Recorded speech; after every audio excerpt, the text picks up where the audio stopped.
I was like, what day is it? How was lockdown, buddy? Not so good. But I heard England has been pretty bad. India is pretty bad too. But the thing is that a little bit of movement has started around the city, and it's hard for people to just stay at home because um, in India the rich are very rich, the poor are very poor, and it's hard for them. People like some people have one-bedroom flats Yeah. just to stay at home, and it's a lot of chaos in the country. It's a big country. The bigger the country, the harder to manage. But we're doing well. Hopefully, the cases start to go down and things get better for everybody around the world. I heard about England that they had a hospital for, I'm not sure if the news is correct, that they had a hospital for coronavirus and there's only 20% occupancy there. Yeah, mate. So that was a couple of about it was I reckon that was about 6 weeks ago. There was the Nightingale hospital that was built. I think they built about six or seven around the country. Hey, are you on Wi-Fi or are you on 4G? Wi-Fi. Okay, Is I it just you're stopping? you, It's yeah it's you not you great, you but yeah you're it's not blurring a great. little bit. It's okay. But yeah, the Nightingale Hospital was built, and then they didn't have as high an occupancy as I think that they thought they were going to have. And the numbers seem to be coming down a little bit now, but everybody sort of went back to work. Well, not everybody, but a small percentage of the population started to go back to work during the week. We were allowed to play golf, and I mean, surprise, surprise, I haven't hit a golf ball on a golf course yet because I'm not so sure. But the weather's going to be so beautiful. Um, I might actually hit a golf ball. But yeah, it's not been great, buddy. There's been death after death here. I don't think it's been handled as good. And we certainly didn't lock down like you guys. Are you in a flat or are you in one of your palaces, one of your 75,000 palaces? No, I'm in my house in Gurgaon, and luckily we're in the safe zone. Is that the house where I Uh, came and saw you when you were ill a few years back? I think I don't know. It was in Delhi or Mumbai. I Delhi? think you can. Delhi? Yeah, no, that was the old house. I moved to a new house. So yeah, but we are in safe zone. We don't have too many cases around, but it's very scary, for people to just move around, and it's for us guys who always running around from one place to another, stay at home, and I mean it's good to spend some time with family as well, but Mm.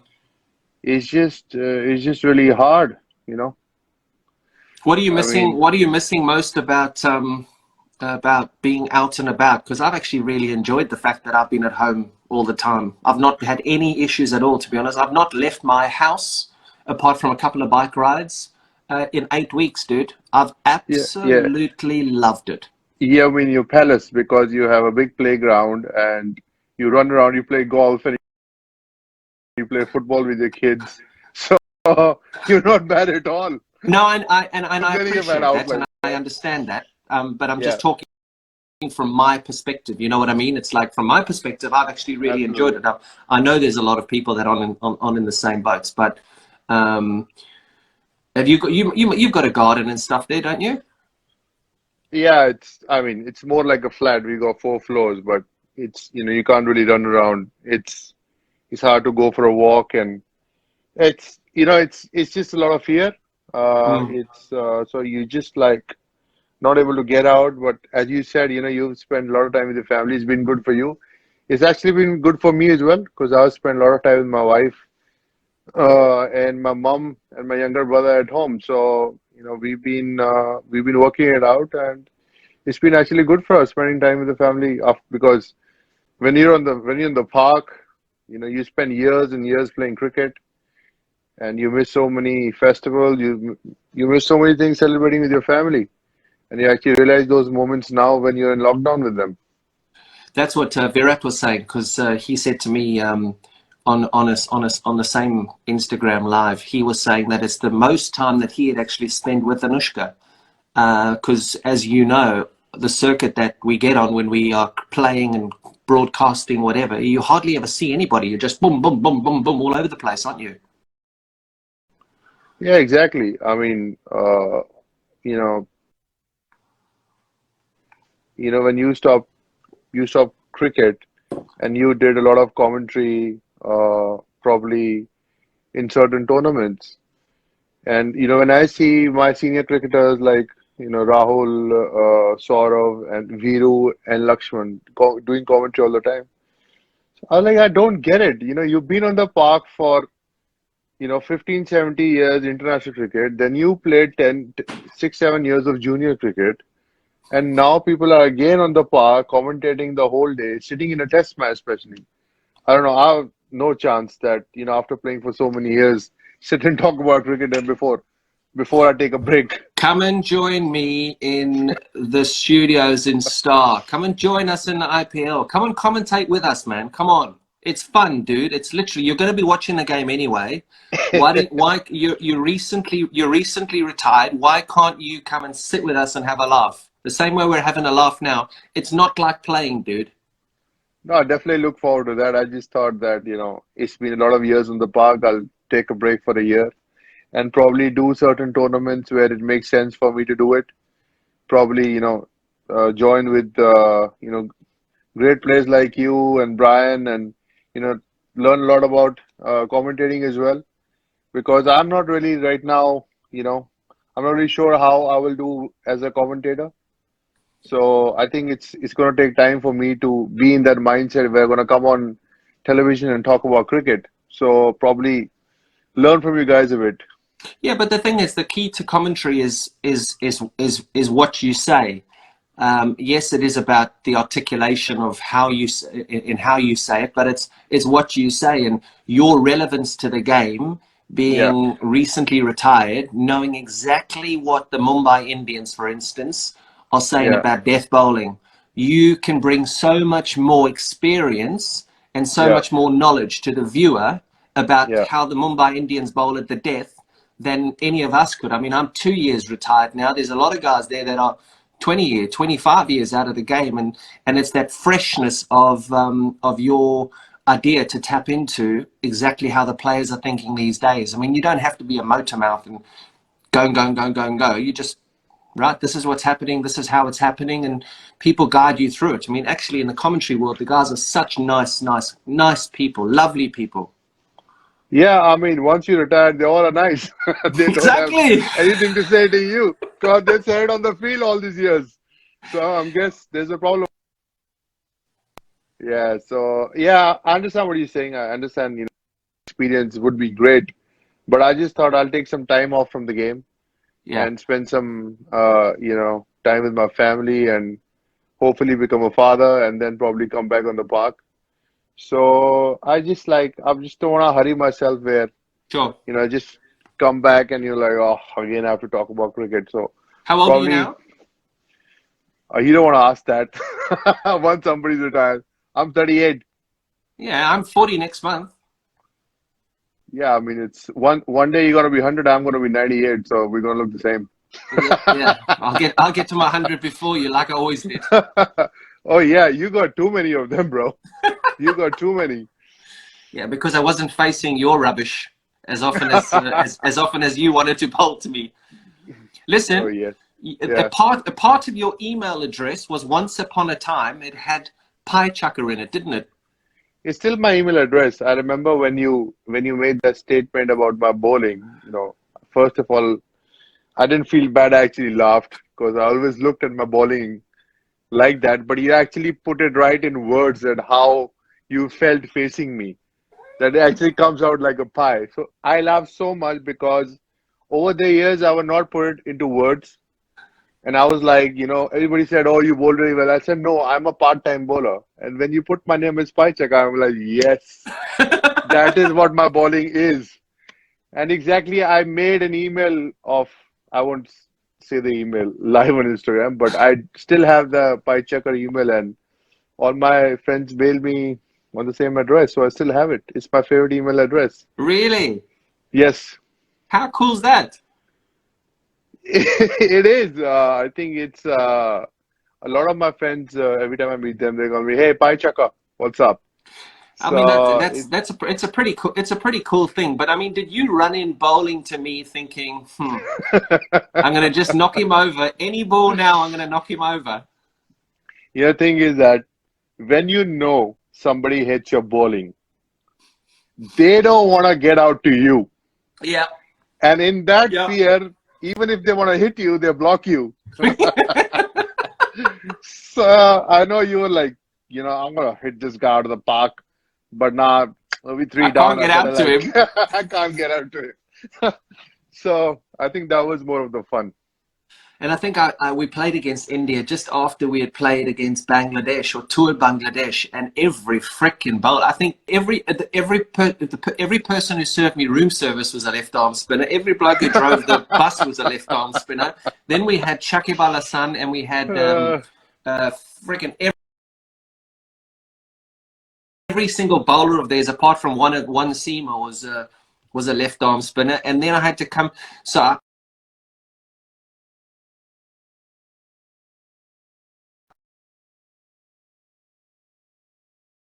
sorry, buddy. Have you got me?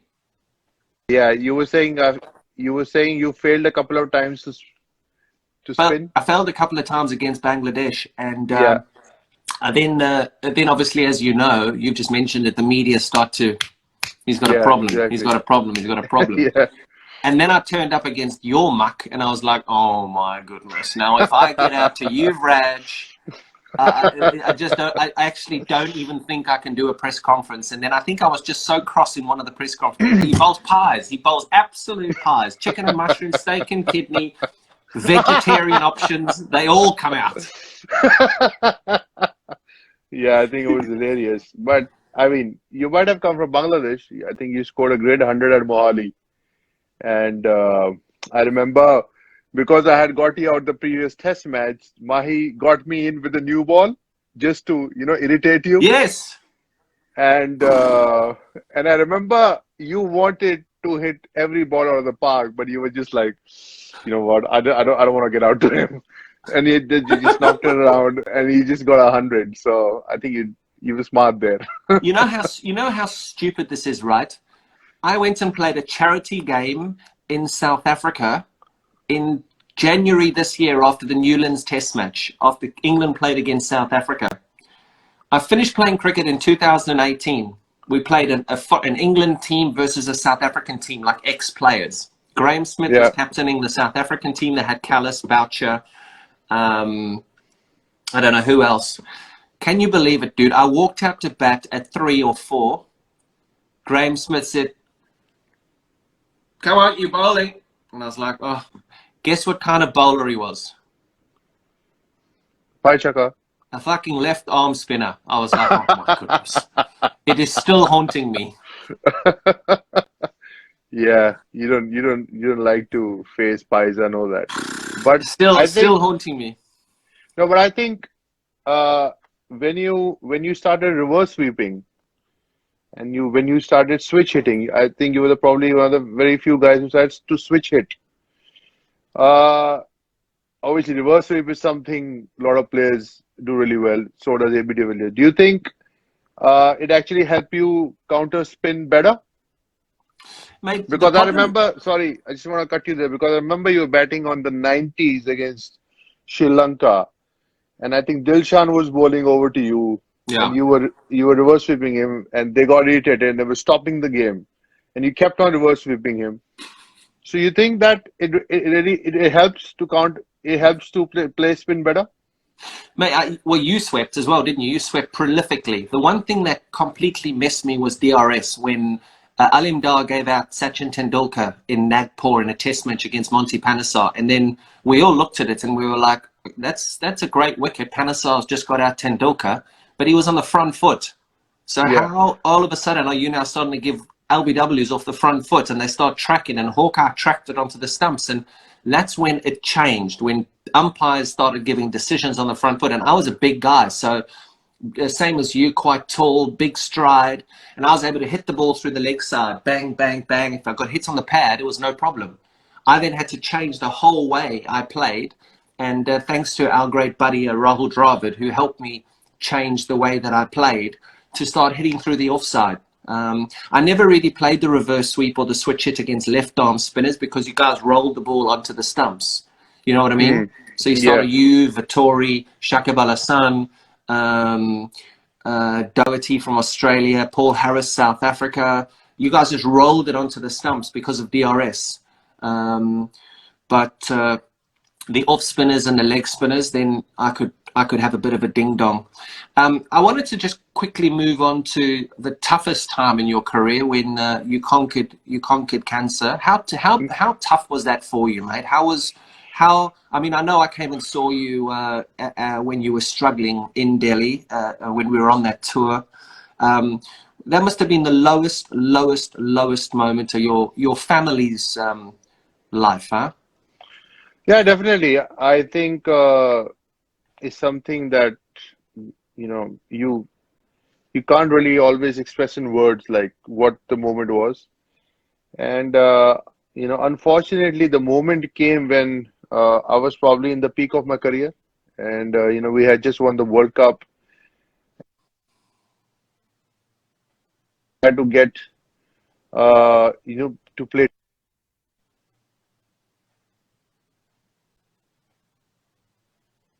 Can you Brother, hear me can now? you try your 4G? Try take it off Wi-Fi. See if 4G works. Okay, let's see if this works. There we Can go. you see me? Yeah. So, yeah, as I just said, sort of just retired, and I was looking to forward to play test matches because I was 6, 7 years. I was just sitting out, and we had a very strong side, few chances, and then I got diagnosed of cancer at the peak of my career. So it was pretty disappointing. But if you look at the good part, I was young, so I could manage to go through it. But I think family went through a really tough time. Yeah. And my mother was very supportive, and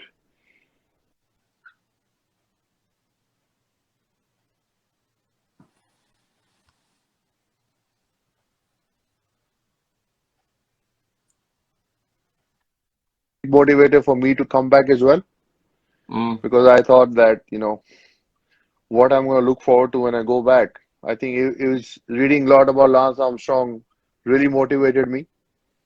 And yeah, I mean, I came back. Everybody said that it won't be possible. I made it possible, but body was not the same. Mm. It almost took me 2 years to get my body back. I'm actually watching Last Dance on Netflix. I don't know if you've seen it, Yeah, yeah, yeah, yeah. Michael Jordan's documentary. And I look at it. I just thought that I actually should have retired and just taken more time off, like probably a year off, and then come back to sport. But I think I just was desperate to play Test cricket, and obviously the body wasn't same, so things didn't happen for me. But as I said, no regrets. You have to look forward in life. I'm a positive person. I wanted to get out of it and lead my life by examples. And eventually, I came back and played a bit of cricket. Played for India, scored my highest one-day score ever.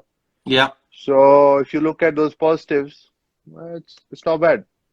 How did you get through it? What made your drive to get through it? Was it just the passion of playing for India and pulling on that blue jersey? Was that something that you always just thought about? I'm going to put on that blue jersey and I'm going to put on that blue jersey again. I want to play Test cricket again. I haven't fulfilled my talent as much as I should have.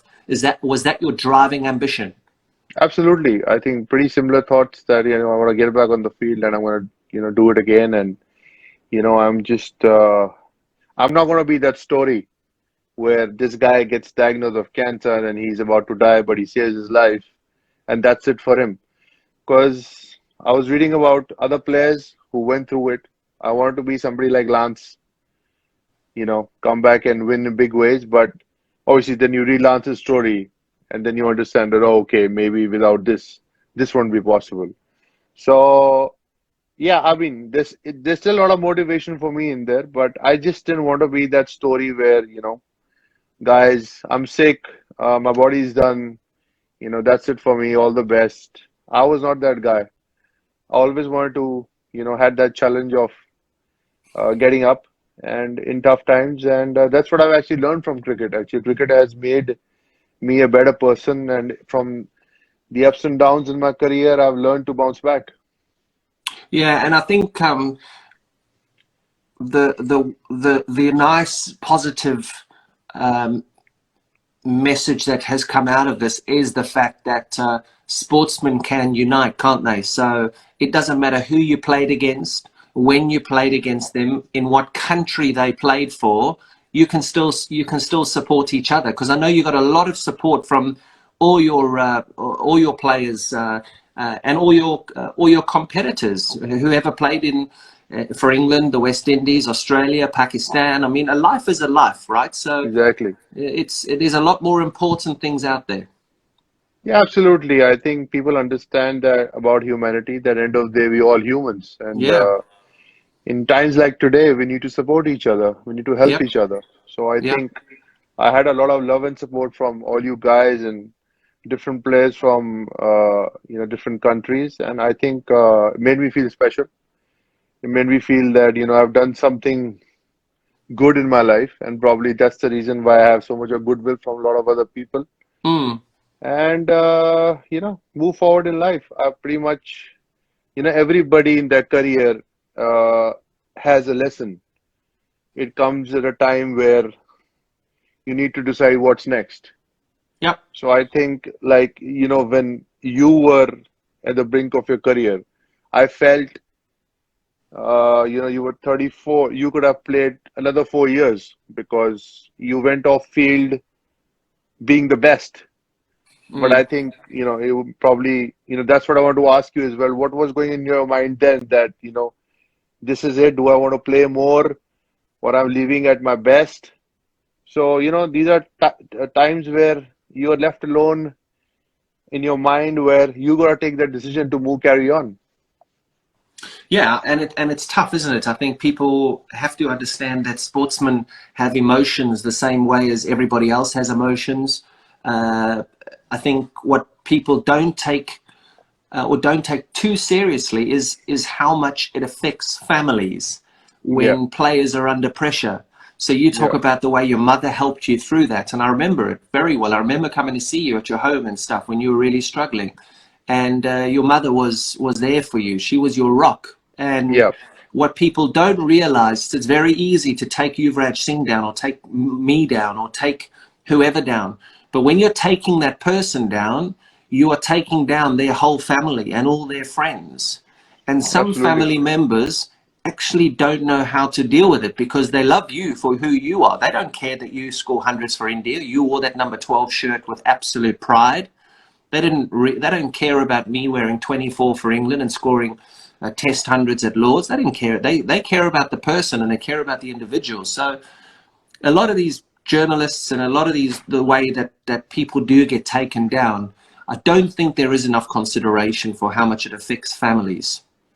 Yeah, actually, as I just spoke about you when I was talking about last dance, Michael Jordan's Who was I? Was biography. that Michael Jordan? Was that Dennis Rodman? Who was I? UV? Combination of the two? Uh, I think you were Scottie Pippen. No, man, you definitely play like Michael Jordan. Yes, You baby. were on your day, you were special, no doubt about that. I would have loved Um, to have been coached by Phil Jackson. Oh, actually, you know what, Phil? I'm going to Vegas for 2 days, baby. I'll see you later. I'm not playing against Yuvraj tomorrow. He knocked me over yesterday. I'm going to Dubai for a few days. Dennis Rodman is Hardik Pandya. That's who Dennis Rodman is. Oh my No, goodness. but I was coming back to, what happened to him. He was 31 years old and his father dies. Uh, and people start saying that because of his gambling issues, somebody attacked his father. And it took so much toll on him that he left the game. Yep. The best player in the world left the game, started playing baseball and went through so much of crap through media and then, cleared his mind and came back. The media and the people, they don't realize what they do to you mentally. Exactly right. Exactly. And I mean, I know I'm a broadcaster, and I'm in the media and stuff now. And But you always try and, I mean, I suppose when we talked about commentary earlier, when you are commentating, you have to be able to back up a negative with evidence. So if you say he's played a bad shot, it's like, why has he played that bad shot? What is he thinking about? Should he have played that bad shot? But like, I like to just call it sometimes. I remember calling quite a few games and going, you know what, the shot was on, he was caught at mid-on, he just didn't hit it well enough. It is what it is. He should have hit it out of the stadium, but he just didn't hit it well enough. It just hit the inside of the bat. And I mean, you try and call it that way, but I suppose keeping to the humour side. What did Freddie say to you before you proceeded to knock Broad all over KwaZulu-Natal in Durban and gave all of us boundary riders physiotherapy for the next 6 weeks? What did he say? I got asked this as an interview last night, and I was like, I don't know what Freddie said. I think Freddie said in the interview, obviously, you can't really have a conversation about exactly what he said. Freddie was, I don't know, after how many years I've heard him say that, he said that it was one of my games I was not going to play for a long time. So probably that was my last game. And he said we were getting hit everywhere and I wanted to blow some steam off. And Yuvraj came in the picture. So basically what I think is that Freddie actually bowled two really good balls. Like he bowled one back of length, which mishit, went for a boundary.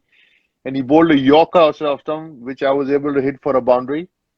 And then I took a single, and he told me, dash, shit shots. So I was like, sorry, Freddie? He's like, shit shots. He's very elaborative. So I said the same thing back. And he said, I am going to cut your throat off. And I went back at Freddie, with the bat, and I told him that, you know where this bat is going to go, right? Come. So we actually got into a serious argument, and it was really funny of Freddie.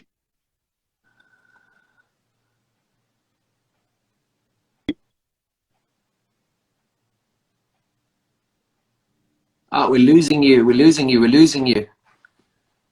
I'm back. Yeah, it was funny of Freddie. So I just said, I mean, the way he was describing it, like every six he said he's 8 or 6, and after every ball he looked at me.